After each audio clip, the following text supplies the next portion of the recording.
Good afternoon, everyone. I'm EagleX from ATX Gaming here today, and I have another video for the Nationals preparation series.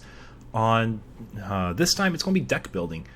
What am I going to accommodate for now that there's, for fact, no mulligans and no side decks? I wasn't really predicting there being either one of these, as these are for the modified format events like the Evolution Cup and Digifest that Bandai's had in the past. But before we get started, I appreciate if you guys could like, and if you felt like I've earned your subscription, subscribe to the channel. Also, if you guys haven't seen, there's going to be a weekly giveaway in Monday's video. It is going to be for some free booster packs, so if you haven't, check out Monday's video about the newsletter I had about Nationals and the format. With that being said, I do appreciate your guys' support. When I see more subscribers and likes on these types of videos, it lets me know I'm going in the right direction. And real quick, last thing I want to say, if you have not joined my Discord yet, I have a Discord in the link down below. And don't forget to agree to the rules to get access to the rest of the channels. But with that being said, let's kind of talk about the main topic of today's video. How am I going to be adjusting my deck now that I know there's going to be no mulligans? First of all, when I'm building my deck, I want it to be built for consistency. They've confirmed we're doing 11 rounds of best of 3 or until there's one undefeated in day 1. So if I'm playing 11 full rounds of Swiss, or not Swiss, but yeah, Swiss, I want to make sure my deck is as consistent as possible so I have access to my game plan in every game possible.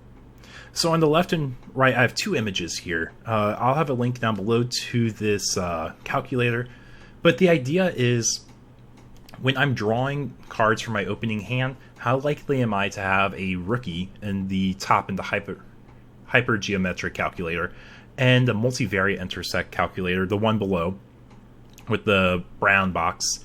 How likely am I to draw card A being a rookie and card B being a champion, level 3 or level 4 in other words? And one thing you'll see take into account when there's no mulligans is you see people increase their rookie and champion counts. Now, why is that? They want to have more games where they can have access to gameplay. When you have a mulligan format, you can afford to have a much greedier lineup for your deck.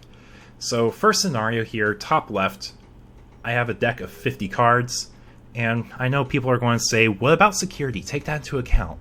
Well, in this scenario, just assume the security is the bottom 5 cards of your deck, because realistically you will have access to all cards in your deck when you're drawing through them.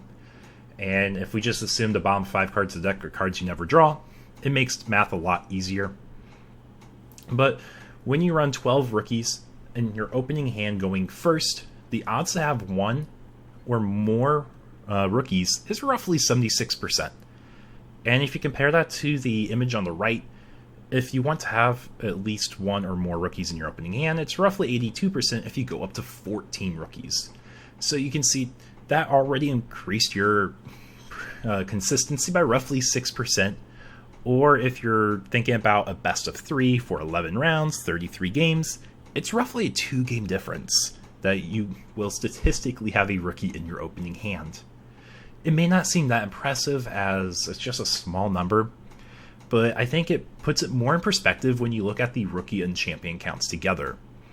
So if we look at the example on the left where we have 12 rookies and 10 champions, we draw 5 cards, you have roughly a 49% chance of drawing one of each in your opening hand. Compare it to the second example where you go to a 14 rookie count and 13 champion lineup, you get roughly a 63% chance. That is a significant increase in consistency. So when you're building your deck, keep this in mind. That's why decks with lots of searchers, lots of card draw, are really good for taking to these big events. That's why Melga does really well. That's why Black War will do well, as all the rookies are searching rookies. And then one other thing to keep in mind, when you're going second, you will draw an extra card. So if you want to redo the calculations for drawing 6 cards, go ahead and do that. But that's the first thing I want to take into account, is consistency for my deck without mulligans. Now, the next part is probably a little bit more advanced for the deck, but what am I going to do without a side deck? So the first thing I do want to point out, if you guys haven't checked out my first 2 videos of this series, I'd highly encourage you to check them out, because it goes over metagaming. So how to pick a deck, metagaming for Nationals. because the whole reason for a side deck is to accommodate for bad matchups, make some impossible matchups more playable, and the only way you can account for that in other games was a side deck. However, we're going to main deck some text into our deck for this game. So in Nationals, how am I adjusting my deck without side decks? Well, no side decks means you have to main deck these tech cards, like I was saying. So you have to evaluate, is this deck relevant enough to tech for? So that's why I referenced the metagaming. I'm expecting Black War X to be a very popular deck. One card that is a 4 of in every Black War X list is the Digimon X-antibody from BT11. So what can I do to accommodate for this? Well, if your deck has the ability to run Floodgate rookies, you can run the cost reduction Floodgates, or for the Evo cost, I should say. So Cutemon, Syakomon, and Gaussmon, they can block the Greymon X mainline text of reducing the evolution costs. This was very common in the hybrid format as a Floodgate.